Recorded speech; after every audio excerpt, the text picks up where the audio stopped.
అందరికీ నమస్కారం. నేను మీ కిరా కార్పేని. చాలా రోజుల తర్వాత అనిల్ కుమార్ యాదవ్ ఒక ప్రెస్ మీట్ పెట్టాడు.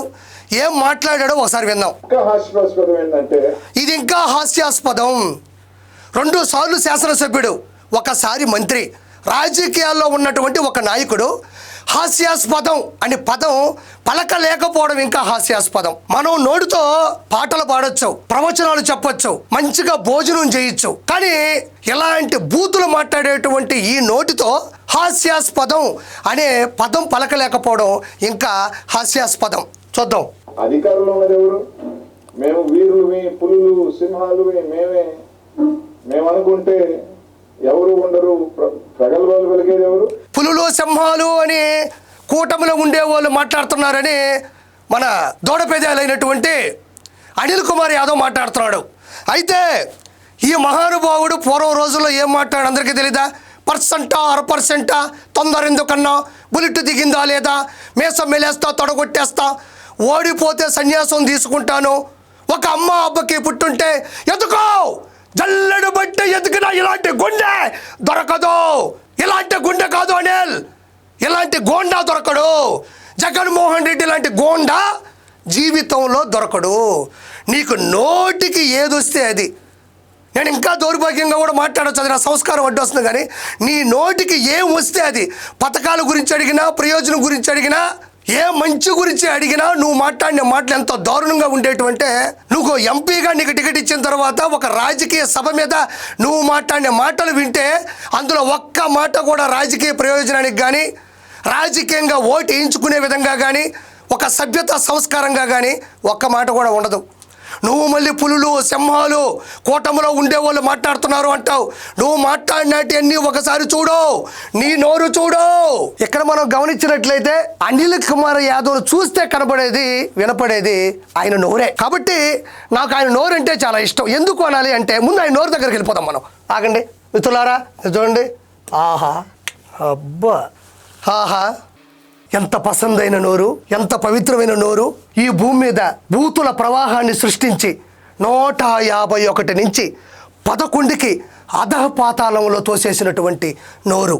ఈ నోరుకి నా నమస్కారం. ఒక్క నిమిషం. అవునులే.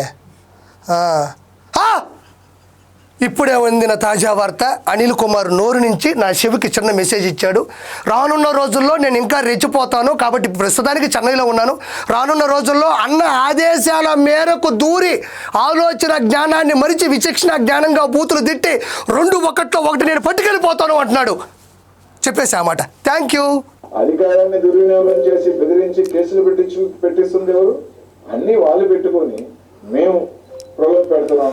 అనిల్ కుమార్ యాదవ్ చెప్తున్నాడు, కూటమి ప్రభుత్వం, కూటమిలో ఉండేటువంటి అధికారులు అన్యాయంగా అధికార దుర్వినియోగం చేస్తున్నారు అంటున్నాడు ఈ మహానుభావుడు.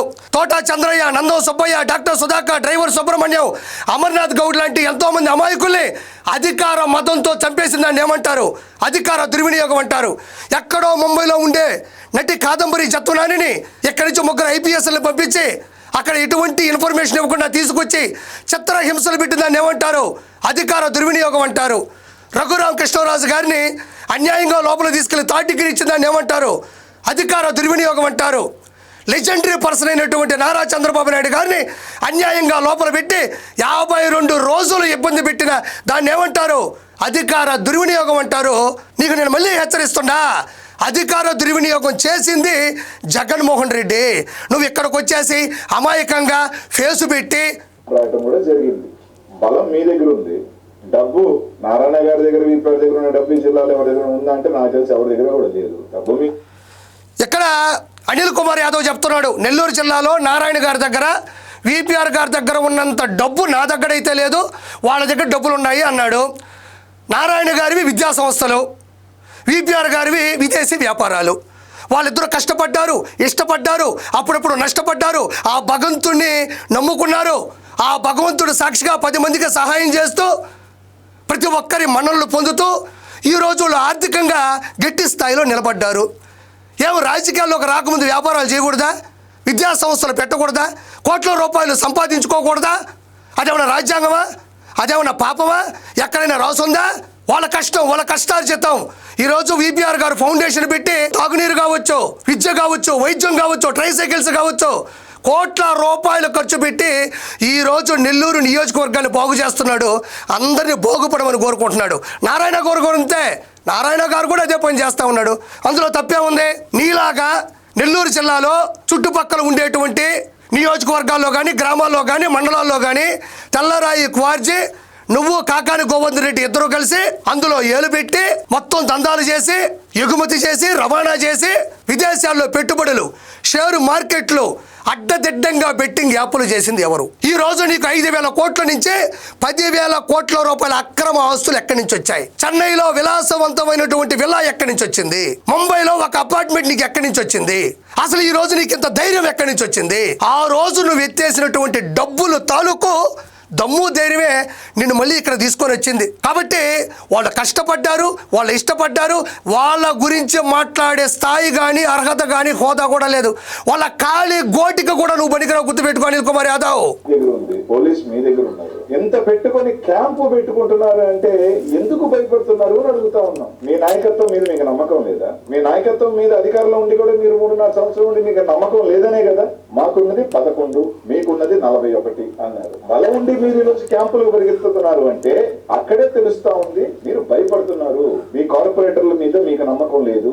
అక్కడ వాళ్ళు కూడా రేపు జగన్మోహన్ రెడ్డి గారు రాబోతున్నారనే భయం మొదలైంది అనేది స్పష్టంగా తెలియవుతుంది. నెల్లూరు నగరంలో వైఎస్ఆర్ కాంగ్రెస్ పార్టీ ఇక్కడ మా దగ్గర 11 మంది కార్పొరేటర్లు ఉన్నారు, మీ దగ్గర 41 కార్పొరేటర్లు ఉన్నారు. మరి 41 ఉన్నప్పుడు మీరు ఎందుకు క్యాంపు నిర్వహిస్తున్నారు అంటున్నాడు అనిల్ కుమార్ యాదవ్. వాళ్ళు ఏమన్నా చిన్న పిల్లలా, లేదా కిడ్నాప్ చేశారా?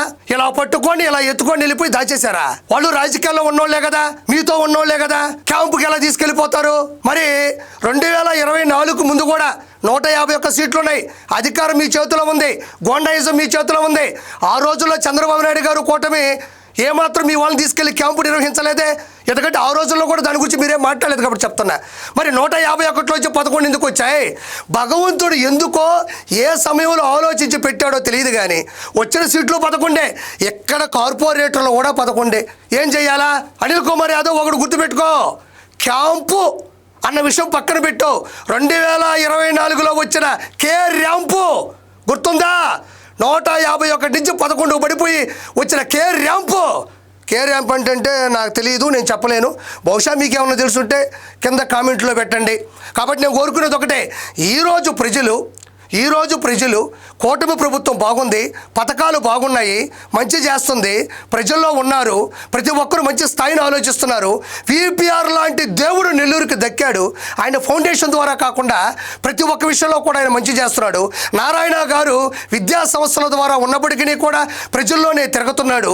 ఇలాంటి వ్యక్తులతో మనం ఉంటే మనము, మన బిడ్డలు, మన మహిళలు బాగుంటారు అన్న ఒక సదుద్దేశంతోనే ఈరోజు వాళ్ళందరూ పోగయ్యారు తప్ప క్యాంపుకు తీసుకెళ్లారు, గుంపుకు తీసుకెళ్లారు కాదు. క్యాంపు కాదు, కే ర్యాంపు. గుర్తుపెట్టుకోండి. నిన్నటితోనే మీరు క్యాంపు రాజకీయాలు రాత్రికి తిరుమల కొండకు తీసుకొని పాండిచేరికి, గోవాకు పరిగెత్తి తీరిన రోజే అధికారంలో. ఇప్పుడు గోవాకి, పాండిచేరికి తీసుకెళ్ళిపోయినారు అంటున్నావు. సరే, సంటి బిడ్డలు ఏం కాదు, వాళ్ళు సక్కలకిల్లి పెడితే వచ్చేసేవాళ్ళు కాదు. చిన్నపిల్లలు వెళ్ళిపోతూ ఉంటే ఏ చాక్లెట్, ఏ బిస్కెట్ చూపిస్తే లబలబలబలరా అంటే వచ్చేవాళ్ళు కాదు. సరే, వాళ్ళు పాండిచేరి లేకపోతే గోవాకి వెళ్ళారా, గుజరాత్కి వెళ్ళారా, అరుణాచల్ ప్రదేశ్కి వెళ్ళారని పక్కన పెడతావు. అసలు నువ్వు ఎక్కడికి పోయినావు?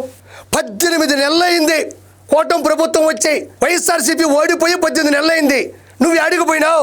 నీ శ్రేణులు ఏమైపోయినారు? నీ నాయకులు ఏమైపోయినారు? నీ సేవకులు ఏమైపోయినారు? నీ కార్యకర్తలు ఏమైపోయినారు?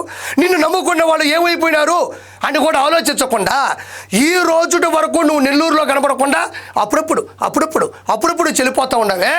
మరి నువ్వెందుకు కనపడటం లేదు? నువ్వు ఎక్కడ పోయినావు? నీకు ఎవరు క్యాంపు నిర్వహించారు? నువ్వెందుకు కనపడటం లేదు? అప్పుడెప్పుడో ప్రశాంతి రెడ్డి గారి గురించి ప్రసన్న కుమార్ రెడ్డి మాట్లాడినటువంటి కొన్ని దుర్మార్గమైన మాటలకి వెనకేసుకొచ్చినటువంటి నువ్వు మళ్ళీ ఎందుకు కనబడలేకుండా పోయినావు? జనాల్లో కనబడలేక, ఓటమిని తట్టుకోలేక, అవతల వాళ్ళ ప్రశ్నలకి సమాధానం చెప్పలేక నిన్ను నువ్వు దాచుకున్నావు చూడు, నీకు నువ్వు దాక్కున్నావు చూడు. That is camp. ఉండి డబ్బు ఉండి ఇన్ని ఉండి బలం ఉండి పరిగెత్తిన రోజునే వైఎస్ఆర్ కాంగ్రెస్ పార్టీ నైతికంగా నెల్లూరు నగరంలో గెలిచి. ఎక్కడ మీరు ఒకటి ఆలోచించాలా? ఈ నోరు చూపిస్తా ఆగండి ఒకసారి. ఇగో ఈ నోరు చూడండి, ఇప్పుడు ఇక్కడ వరకే వస్తుంది. ఇక్కడ అప్పుడైతే ఎంత ఉండేది నోరు అని మాట్లాడు, నోటికి వచ్చింది మాట్లాడేవాడు. మేము గెలవాల్సిన అవసరం లేదు, మేము రుజువు చేసుకోవాల్సిన అవసరం మాకు లేదు. గంజాయి వదిలేసి ఏం చేస్తున్నారు? వైసీపీ వాళ్ళు ఎవరి మీద ఉన్నారు రౌడీ షీట్లు పెడదాం, వైసీపీ వాళ్ళు ఎవరి మీద ఉన్నారు కేసులు పెడదాం. అసలు గంజాయిని ప్రవేశపెట్టినటువంటి గోండా, గంజాయిని ప్రవేశపెట్టినటువంటి దొంగ ఎవరైనా ఉన్నారంటే అది జగన్మోహన్ రెడ్డి. నెల్లూరులో కావలు తీసుకో, ఆత్మకూరు తీసుకో, ఉదయగిరి తీసుకో, నెల్లూరు రూరల్, నెల్లూరు సిటీ, సర్వేపల్లి, కోవూరు, ఏ నియోజకవర్గానికి వెళ్ళినా కూడా మిట్ట మధ్యాహ్నం పట్టపగలు డిగ్రీ కాలేజీల్లో, ఇంటర్మీడియట్ గవర్నమెంట్ కాలేజీల్లో రోడ్డు మీద గంజాయి అమ్మినటువంటి ప్రేరేపించినటువంటి ఉన్మాది ఉగ్రవాది ఎవరైనా ఉన్నాడంటే అది జగన్మోహన్ రెడ్డి. ప్రత్యేకంగా ఎవరూ చెప్పనక్కర్లేదు. నెల్లూరులో గత చరిత్రలో ఎప్పుడు లేని విధంగా 100% సీట్లతో జనాలు కూటమి ప్రభుత్వానికి అధికారం ఇచ్చారు అంటే ఎవరు గంజాయి అమ్మినట్టు. కాబట్టి ఏదైనా చెప్పుతో కొట్టడం అంటే చెప్పుకోవడం కాదు, ప్రజల ఓట్ల ద్వారా ఎంతమంది అసెంబ్లీకి వెళ్ళారు అన్న విషయాన్ని బట్టే ఎవరు ఏ తప్పు చేశారన్నది నిర్ధారణ అవుతుంది. అనిల్ కుమార్ యాదవ్ అయితే ఇక్కడ ఏదో చివరికి ఏమన్నా అన్నాడు, చూద్దామనండి. వైసీపీ వాళ్ళు ఎవరున్నారు ఇబ్బందులు పెడదాం, వైసీపీ నాయకులు ఎంతమందిని జైల్లో పెడదాం, మేము సునకానందం పొందుదాం, ఇంకా హాస్పిటల్. ఇక్కడ ఎవరి మీద కేసులు పెట్టారు, ఎవరిని లోపలేశారు, ఎవరిని కొట్టారు, ఎవరి మీద దుర్మార్గంగా ప్రవర్తించారో లిస్టు తీసుకోండి రా. నువ్వు నాతో డిబేట్కి రా, లేకపోతే నీ సాక్షి ఛానల్లో ఇలా పేపర్ పెట్టి వీళ్ళ మీద అన్యాయంగా కేసులు పెట్టారు, వీటికి నిర్ధారణ లేవు, వీటికి ఆరోపణలు ఉన్నాయి కానీ ఆధారాలు లేవు అని ఒక డిబేట్లో కూర్చో. అసలు నిన్ను నెల్లూరుకు వచ్చి అసలు తొడగొట్టేవాడివి, మీసం మెలేసేవాడివి. పోలవరం ఎప్పుడు ఫినిష్ అవుతావు స్వామి అని ఎవరిని అడిగితే చాలు నీ సెటైర్లు, నువ్వు మాట్లాడేటువంటి విలువ లేని మాటలు, నీ రోషం, నీ పౌరుషం ఇవన్నీ యాడిపోయినాయి. ఏమి ఎంతోముందు ఒకసారి ఓడిపోయిన తర్వాత బయటకు కనబడ్డప్పుడు నేను సవాల్ ఇసిరాను, వాళ్ళు ఎవరూ తీసుకోలేదు. ఎంత గొప్ప మాట. పరుచూరి బ్రదర్స్ రాయగలరా, త్రివిక్రమ శ్రీనివాస్ గారు రాయగలరా, ప్రపంచంలో ఏ రైటర్ అయినా దానికి కౌంటర్ రాయగలరా? ఆ గొప్ప కౌంటర్ రాసినటువంటి ఎన్కౌంటర్లో పోయినటువంటి గొప్ప వ్యక్తివి నువ్వు. కాబట్టి అనిల్ కుమార్ యాదవ్ నీ పాపాలు పండినాయి, నీ లోపాలు ప్రపంచానికి తెలిసినాయి. నువ్వు జీవితంలో రాజకీయుడుగా అనర్హుడివి, నువ్వు అనర్హుడివి. మీ అన్న అధికారంలోకి రాలేడు, అసెంబ్లీలోకి అసలు రాలేడు. Thank you so much.